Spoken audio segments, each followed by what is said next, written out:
길 이렇게 정했습니다. 우리 지용 형제가 자신의 삶에서 지금 여러 광야의 생활을 지나가고 있다라고 아까 성찬 때 얘기했지만 우리는 광야도 지나고 어떤 인생의 어떤 크고 작은 승리들도 맛보고 실패들도 맛보지만 그런 것들을 통해서 우리가 어디로 가야 되는지에 대한 것들을 한번 생각해 보기 위해서 오늘 여호수아서 제가 요즘 여호수아를 보면서 느끼고 경험하는 게 많습니다. 이게 가나안 땅에 들어가기 전까지는요, 이 사람들이 40년 동안을 헤매고 가나안 땅을 들어갔기 때문에 이 가나안 땅에서 이 리더십도 바뀐 상태에서 여호수아와 함께 이 가나안 땅을 정복해가는 이 모든 과정에는 사실 굉장히 놀라운 하나님의 메시지가 있습니다. 이 전까지 이 사람들이 헤매고 뭐하고 뭐 좌충우돌하고 여기까지 왔는데 여호수아는 뭘 알았던 사람이냐면 이 모든 우리가 걸어온 길과 가야 될 길이 그게 전쟁이든 사람이든 하나님이 함께하지 않으면 이걸 이길 수도 점령할 수도 없구나라는 걸 너무나 잘 알고 있는 인도자였어요. 우리가 인생을 사는 데 있어서 사는 게 전쟁이라지만 하루하루 사는 게 전쟁이라지만 왜 내가 이 전쟁을 치르고 있는지를 모르면 그것만큼 인생이 답답해지는 게 없습니다. 여러분 전쟁의 그 역사를 보면 베트남을 유일하게 공격해가지고 이기지 못한 국가가 미국입니다. 그래서 베트남은 아직도 그거를 굉장히 자랑스럽게 생각하고 있다고 그래요. 근데 우리나라도 거기 전쟁에 참여를 했었죠. 자, 미국이 왜 그 전쟁에서 이기지 못했냐면요. 미국은 기술도 좋았고 무기 체계도 너무나 뛰어났고 능력도 굉장히 많은 나라였습니다. 근데 그들의 목적이 무엇이었냐면 그 땅을 차지하기 위한 것이었어요. 왜냐하면 공산주의가 확대되는 걸 방지하기 위해서. 그런데 왜 점령을 못했나요? 왜 그 많은 무기와 그 많은 기술을 갖고 그 많은 지혜를 가지고 있으면서도 왜 베트남을 이기지 못했나요? 그들이 남긴 자서전을 보면 딱 실패의 원인은 그거예요. 그들은 땅을 차지하려고 전쟁을 일으켰고 베트남은 마음을 차지하려고 사람들을 마음을 사기 시작하면서 절대 이길 수 없는 전쟁이 됩니다. 여러분 우리가 이 땅에서의 사는 전쟁은요. 우리가 이 전쟁을 왜 치르고 있는지 모르면 그럼 그 전쟁은 이길 수가 없습니다. 여기 팀들 여기 앉아 계시지만 도대체 이 공부를 왜 해야 되는 거야? 이거 모르잖아요? 그럼 이제 공부를 놓게 됩니다. 그래서 여러분들이 하고 있는 이 땅에서의 하루하루의 이 전쟁터 같은 하루하루의 삶이 내가 왜 이 전쟁을 어떻게 치르고 나아가야 되는지에 대한 확실한 이해가 없으면 전쟁을 이기기가 힘듭니다. 하나님은 이 전쟁을 너희들의 지혜와 너희들의 물질로 하는 전쟁이 아니라는 것들을 이미 선포하셨기 때문에 여호수아는 그걸 알고 있었어요. 그래서 이 여호수아의 플랜이나 이 진행하는 생각들이 굉장히 잘 가나안 땅에 먹혀 들어가면서 하나님이 원하시는 곳들을 차지하게 됩니다. 여호수아 14장 6절 12절은 그 차지해 나가는 과정에서의 내용들입니다. 첫 번째 변화를 위해서 우리가 준비해야 될 시간이에요. 나는 아직 변화할 준비가 안 됐다. 그럼 이제 지금부터 준비를 하시면 되겠습니다. 나는 이미 변화했다. 그럼 다시 변할 준비를 하시면 되겠습니다. 이 14장 우리가 읽으려고 하는 9절 앞에 1, 2절을 먼저 읽어보도록 하겠습니다. 이건 제가 읽어보도록 할게요. 잘 들어보세요. 이스라엘 자손이 가나안 땅에서 받은 유산을 제사장 엘르아살과 눈의 아들 여호수아와 이스라엘 자손의 각 지파 우두머리들이 다음과 같이 분배하였다. 주님께서 모세에게 명령하신 대로 그들은 제비를 뽑아서 9지파와 둘로 나눈 한 지파의 반쪽에게 땅을 유산으로 나누어 주었다. 여러분 여기 잘 보십시오. 여호수아를 누가 썼나요? 여호수아가 썼겠죠. 제가 하는 질문들은 다 어려운 질문들이 아니라는 사실. 자, 그런데 여기 처음에 누구 이름이 먼저 나와요? 보통 여호수아를 중심으로 먼저 전개가 되는데 이 책이 여기 1절, 2절에는 여호수아 이름이 먼저 나오지 않습니다. 누가 먼저 나와요? 제사장의 이름이 먼저 나옵니다. 이것은 지금 가나안에 들어와서 여러 성을 정복하고 주변에 있는 족속들을 섭렵하고 하나님께 인도하기 시작하면서 패러다임이 바뀌어가고 있다라는 사실을 증명하고 있습니다. 전쟁이 필요한 시기에 여호수아가 필요했던 거죠.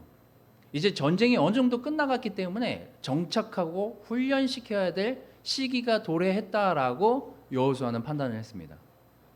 그래서 예배를 제대로 드려야 되겠다라고 생각을 해요. 그래서 이 지금 14장에 나오는 내용의 윗부분을 보면 여호수아의 이름이 먼저 나오지 않습니다. 이제 이 이스라엘 이 민족은 이 전쟁에서 계속해서 나아가서 싸우고 뭘 해야 되는 위치에 내가 있는 것이 아니라 이제 이들은 이 지역에서 자리를 잡고 움직이고 진행돼야 되는 삶을 살아야 되는 사람들이기 때문에 시간이 도래했기 때문에 이들을 정착시키고 훈련시켜야 된다라고 판단한 것 같아요. 그 뒤의 내용도 마찬가지입니다. 미래를 위해서 우리가 준비해야 될 시기가 도래했어요. 우리가 자꾸 왕년 생각하면 안 됩니다. 저희가 여기 분당 나온 지 19년이 됐습니다.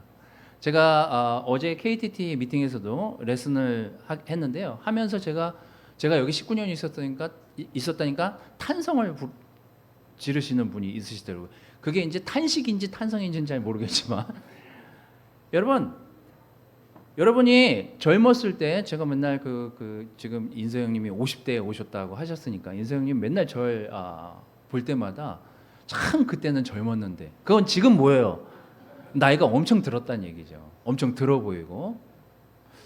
그래서 여러분 전성기라고 하는 그 시간이 계속 거기 머물러 있지 않습니다.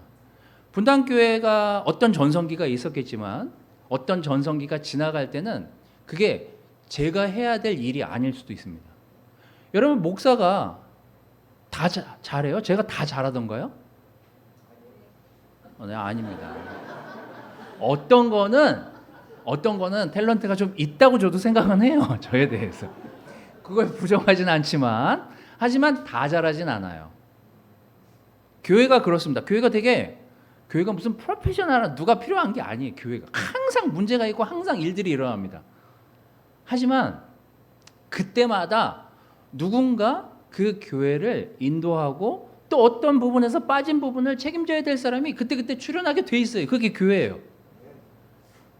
이 가나안 땅에 들어온 이스라엘 백성들이 그랬습니다. 그리고 여호수아를 보면서 여기까지 전쟁을 치르면서 왔지만 지금 이제 이 시간을 변화해야 된다는 생각을 가지면서 정착을 하기 시작합니다. 이게 지금 이스라엘 백성들이 처한 현실입니다.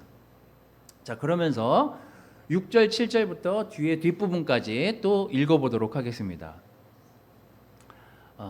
내용이 좀 길거든요. 한 3페이지 정도 됩니다. 한 페이지만 제가 읽어보도록 하겠습니다. 여러분들을 수고해서 덜어드리기 위해서. 뒷부분은 여러분들이 읽으시면 되겠습니다. 이 한 페이지만 제가 읽도록 하겠습니다. 유다 자손이 길갈에 있는 여호수아에게 다가왔을 때 그니스 사람 여분네 아들 갈렙이 여호수아에게 말하였다. 자, 잘 보십시오. 저 두껍게 쓴 거. 당신은 주님께서 나와 당신에 대하여 가데스 바네아에서 하나님의 사람 모세에게 하신 말씀을 알고 계십니다. 내가 40살이 되었을 때 주님의 종 모세가 가데스 바네아에서 나를 보내어 그 땅을 정탐하게 하였습니다. 나는 돌아와서 내가 확신하는 바를 그에게 보고하였습니다. 나와 함께 올라갔던 나의 형제들은 백성을 낙심시켰지만 나는 주 나의 하나님을 충성스럽게 따랐습니다. 이제 여러분들이 읽으십시오. 시작. 그래서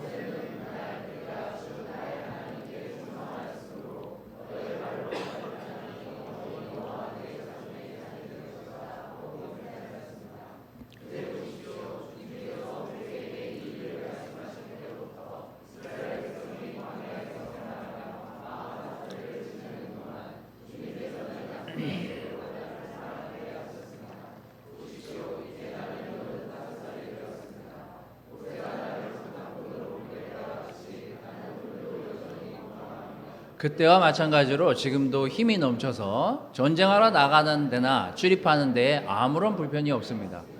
이제 주님께서 그날 약속하신 이 산간 지방을 나에게 주십시오. 그때 당신들이 들은 대로 과연 거기에는 아낙 사람이 있고 그 성읍은 크고 견고합니다. 그러나 주님께서 나와 함께 하시기만 한다면 주님께서 말씀하신 대로 나는 그들을 쫓아낼 수 있을 것입니다. 자, 여기 갈렙에 대한 스토리가 이제 하반부에 등장을 하게 됩니다. 아마 여러분들이 갈렙에 대한 이야기들을 많이 들으셨을 테니까 여러분, 우리가 70년을 예배를 드린다고 생각해 보십시오. 평균 20살에 여기 지금 틴 친구들은 더 하겠죠. 만약에 여러분들이 교회를 떠나지 않는다면 한 70년을 1년 52주 예배를 예상하면 한 3,600번 정도의 예배를 드립니다. 3,000번제를 드리고 우리가 나이를 먹어가는 거예요. 3,600번 정도 예배를 드리는데 그 3,600번 정도의 예배 중에 하나가 오늘 예배예요. 그래서 이 예배가 여러분들한테 기억이 남지 않을 수도 있습니다. 기억이 안 날 수도 있고 하도 매주 예배를 드리니까. 하지만 그 3,600번의 그 한 번, 내가 그날 이렇게 마음의 결정을 했지 라는 그날이 오늘일 수도 있습니다. 잘 보십시오. 갈렙이 여호수아를 찾아가서 자기가 있었던 45년 전 스토리를 꺼내면서 내가 이제 준비가 됐습니다. 그러니 나에게 얘기한 그 땅을 주십시오. 그 땅이 어디냐? 그 땅은 헤브론이라는 땅이에요. 여러분들이 읽은 내용에 나옵니다. 또 우리가 이렇게 나이가 먹다 보니까 지나고 나서 구절을 분명히 다 읽었는데 앞구절도 생각이 안 나잖아요, 우리가 지금. 자, 그 땅이 헤브론 땅이에요. 이제 이 땅이 어떤 땅이냐? 이 땅이 어떤 땅이냐? 굉장히 유명한 땅입니다. 굉장히 유명한 땅인데 쓸모없는 땅이에요. 그래서 우리가 갈렙에 대한 많은 여러분들이 레슨을 들을 때 주로 무슨 레슨을 들었는지 한번 생각해 보십시오. 무슨 레슨을 주로 갈렙 하면 떠오르는 게 뭡니까? 거 봐라, 85세 됐는데도 산을 정복하고 막 이러고 가지 않냐, 정신 차려라 이 사람들아, 이런 레슨들을 많이 들으셨을 텐데 이제 그렇게 하면 진짜 다 같이 산으로 가자는 얘기죠. 이제 지금 이 내용은 그런 내용이 아니에요. 이 헤브론이라는 땅이 어떤 땅이냐? 잠깐 창세기 15장 18절. 아브라함이 겁나 헤매고 못 지내고 있을 때예요. 내가 어떻게 살아야 되지? 인생 어떻게 살면서 가야 되지? 내 인생의 목표가 뭐지?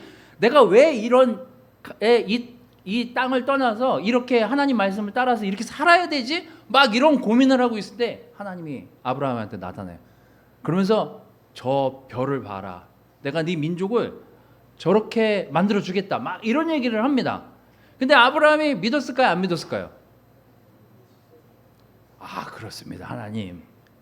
그리고 그 땅을 떠난 게 아니에요. 내가 저 많은 모리알과 같은 네 자손을 그렇게 번창시켜 주겠다라고 했는데 뜨뜻미지근해요. 그래서 하나님이 이 아브라함과 이야기하면서 약속한 게 헤브론 땅이에요.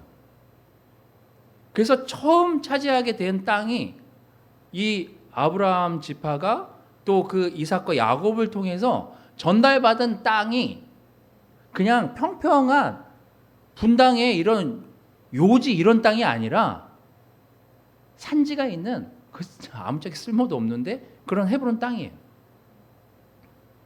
근데 아브라함이 그걸 보면서 믿음을 갖기 시작합니다. 진짜 하나님 말씀이 사실이네. 내가 가는 동안 하나님이 나를 인도하시고 계시네. 여기까지가 이 아브라함이 자기가 살던 그 곳을 떠나서 움직이면서 경험하게 된 것들에 대한 그 변화를 느꼈던 곳이 바로 헤브론입니다. 근데 지금 갈렙이 그걸 알고 있어요. 이 땅이 어떤 땅인지. 그리고 여기 보시면 15장 거기 18절에 보면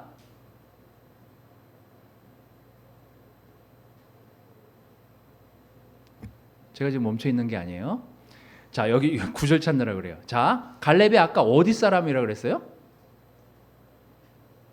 다 기억을 잘 못하시는군요. 자, 우리가 이 정도 기억력이라니. 제가 1절 읽으면서 그니스 사람이라고 나왔잖아요. 여기 보면 이 땅은 겐 사람과 그니스 사람과 간몬 사람과 헷 사람과 브리스 사람과 이렇게 나오면서 땅을 다 포함한다. 여러분, 갈렙은 이스라엘 12지파 소속이 아니었어요. 이방인이었어요. 우리 같은 사람이었어요. 우리 같은 사람.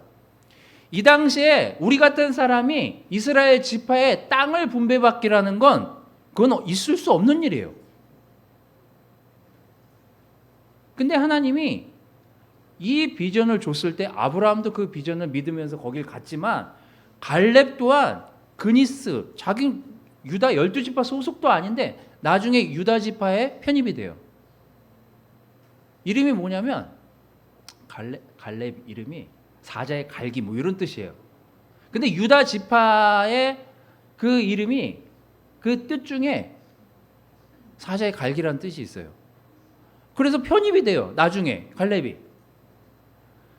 여러분, 변화는 우리가 신분이 어떻든 지금 위치가 어떻든 우리가 어떻게 살아왔던 지금까지 오늘까지 어떻게 지냈던 그거랑 아무 상관이 없습니다. 하나님이 붙잡고 내가 너를 인도할게. 그럼 그 순간 변화되는 거예요. 그 순간부터 변화의 삶을 살게 되는 거예요. 그렇게 붙잡혀서 지금까지 여기서 크리스찬 삶 사시는 거 아니에요? 하나님께 매료돼서 우리도 정말 하나님 최고다 라고 그렇게 매료했지만 하나님이 여러분을 인도했으니까 여기까지 온 거 아니에요? 그렇다면 여러분, 우리의 변화는 우리의 참여와 훈련도 있었겠지만 하나님이 여기까지 하시지 않고 하나님이 우리를 인도해 내시지 않으면 우리는 변화할 수가 없습니다. 자녀들도 마찬가지예요. 그러니까 계속 기도하는 수밖에 없는 거예요. 비가 오나 눈이 오나 애들이 잘 지내거나 못 지내거나 남편이 아내가 잘 지내거나 못 지내거나 우리 가족이 엉망이거나 아니거나 상관없이 변화는 그렇게 시작이 되는 거예요. 그래서 여러분, 우리가 변화할 준비를 매일매일 하면서 살아야 돼요. 이 길을 가는 데 있어서 하나님이 함께 하시지 라는 그것만 있으면 돼요. 여호수아 14장 12절 이제 주님께서 그날 약속하신 이 산간지방을 나에게 주십시오. 그때 당신이 들은 대로 과연 거기에는 아낙 사람이 있고 그 성읍은 크고 견고합니다. 그러나 주님께서 나와 함께 하시기만 한다면 주님께서 말씀하신 대로 나는 그들을 쫓아낼 수 있습니다. 여러분, 갈렙이 달라고 한 그 땅은요 결코 좋은 땅이 아니었어요. 분당도 마찬가지입니다. 여기 좋은 땅이 아니었어요. 그때 땅을 샀어야 돼요 라고 우리는 얘기할 수 있지만 제가 아까 이 여호수아가 뭘 잘 안다 그랬어요? 이 전쟁은 우리가 하는 것이 아니다. 이 전쟁은 내가 물질을 가지고 있다고 능력을 가지고 있다고 지혜를 가지고 있다고 치룰 수 있는 전쟁이 아니다라는 걸 너무나 확연히 알고 이 전쟁에 임한 사람이 여호수아예요. 똑같습니다. 갈렙도 여호수아랑 정탐하러 갔던 그 두 사람 중에 한 사람이었기 때문에 그 사람이 믿은 게 뭐냐? 나는 나이가 먹고 나는 이렇게 살아왔지만 내가 지금까지 하나님이 인도해 와 주셨다는 걸 나는 한시도 잊은 적이 없다. 그래서 그 땅이 험한 산이든 깊은 강이든 바다든 난 그게 문제가 되지 않는다. 왜? 하나님이 함께 하신다는 걸 내가 알고 있기 때문에. 그래서 그 산이 엄청나게 높은 헤브론 산이라 하더라도 그 땅에 살고 있는 사람들이 겁나 거인이었거든요. 자이언트족이 살고 있었어요. 그것도 문제되지 않는다. 오늘 여러분과 저에게 이 믿음이 있었으면 좋겠습니다. 하늘나라 갈 때까지 이 믿음으로 싸워 나가야 되지 않겠습니까? 우리가 부러지고 넘어지고 약해질 때가 얼마나 많습니까? 그래서 오늘 여러분들의 믿음이 많이 깎아져 내려갔다면 다시 변화할 준비를 하시기를 바라겠습니다. 두 번째는 딱 이거 하나예요. 약속을 붙잡고 갈 준비만 하십시오. 저희 집 앞에 제가 계속해서 같은 사진을 지금 한 달에 한 번씩 계속 찍고 있습니다. 제가 겨울에 보여드릴게요. 근데 제가 매일 창문을 열고 기도하면서 날씨야 변해라. 그래서 변하는 게 아니에요. 그냥 저의 시간과 제 성품과 제 어제 감정과 아무 상관없이 날씨는 그냥 변하고 있고 계절은 그렇게 바뀌어가고 있습니다. 저도 신기해요. 엊그제는 제가 너무 신기해가지고 보다가 그 산속으로 들어가서 뭘 따가지고 이렇게 닦아가지고 먹어봤더니 복숭아더라고요. 제가 그런 곳에 살고 있습니다. 전원주택이에요. 제가 살고 있는 집이. 창세기 49장 9절. 유다야, 너는 사자새끼 같을 것이다. 여기 나오죠? 나의 아들아, 너는 움킨 것을 찢어먹고 굴로 되돌아갈 것이다. 엎드리고 웅크리는 모양이 숫사자 같기도 하고 암사자 같기도 하니 누가 감히 범할 수 있으랴. 엄청나게 강력한 지파 중에 하나가 이 유다 지파입니다. 이 유다 지파에 갈렙이 나중에 편입이 돼요. 이 갈렙 자손들과 함께. 여러분, 우리가 잊지 말아야 될 것은 변화는 우리가 매일매일 하나님께 하나님, 제가 오늘도 하나님이 함께 하시고 있다는 사실을 믿습니다. 그래서 제 길을 하나님께서 인도하실 것을 믿습니다. 그러면서 변하는 거예요. 그러면서 변해가는 거예요. 하나님, 어제 내가 이런 실수를 했네요. 어제 내가 이런 죄를 졌네요. 어제 내가 이런 문제가 있었네요. 하지만 오늘도 하나님이 함께 하심을 믿습니다. 그게 우리의 믿음이 되어야 돼요. 여러분, 3,600번, 4,000번 예배를 드릴 때 매주 믿음이 최고점에서 여기 오는 상태는 아니잖아요. 그렇다면 우리가 마음가짐만이라도 내 가족이 변할 수 있고 내가 변할 수 있고 남편이 변할 수 있고 자식이 변할 수 있다는 그 믿음으로 사십시오. 그리고 우리가 처음 하나님께서 우리에게 주겠다라고 한 그 약속들을 잊지 않고 살면 돼요. 하나님이 나를 좋은 곳으로 인도하신다고 하셨지. 갈렙은 45년이 지나도 그 약속을 잊지 않았습니다. 나한테 그 험한 땅을 주신다고 하셨잖아요. 하나님이 아브라함한테 이 약속으로 주신 그 땅을 지금까지도 이 이스라엘 민족이 지키고 있는데 저도 그 땅을 주십시오. 그 약속의 땅을 저에게도 분배해 달라는 이 갈렙의 믿음의 삶을 우리가 보십시오. 그는 약속을 잊지 않았습니다. 하나님의 언약을 잊지 않았어요. 여러분들은 어떻게 여기 지금 팀들 뭐 캠퍼스들 일부 있지만 일기를 좀 쓰시나요? 지하 일기 좀 쓰나? 안 써요? 네. 저는 아직도 중고등학생 때 썼던 일기를 가끔 봅니다. 전 지금도 일기를 써요. 여러분, 인생이 아까워가지고 무슨 일이 있었는지 기록을 하고 뒤에 가서 그걸 봅니다. 저는 고등학교 졸업하고 혼자서 여행 갔을 때 그 티켓도 가지고 있어요. 저는. 그래서 그때 내가 이렇게 방황했지. 그런 것들을 봅니다. 하지만 지금 많이 변했어요. 많이 변했고 많이 지난 시간들을 돌아보면서 그때 내가 이랬었지. 여러분, 여러분의 삶을 조금씩 기록에 남겨보십시오. 먼 시간이 지나서 하나님이 우리를 이렇게 인도하셨구나. 내가 그 약속을 잊지 않았을 때 내 자식들이, 내 남편이, 내 아내가, 내 삶이 이렇게 변했구나라는 걸 알게 될 거예요. 그래서 여러분, 믿음의 삶을 사는 거에 감사하십시오. 하나님을 따라 살겠다고 결정한 이 삶에 대해서 감사하면서 오늘도 여러분과 여러분 형제들과 자매들과 여러분의 자녀들과 믿음의 교감을 하시면서 이 삶을 지속해 가시기를 바라겠습니다. 말씀을 마치도록 하겠습니다.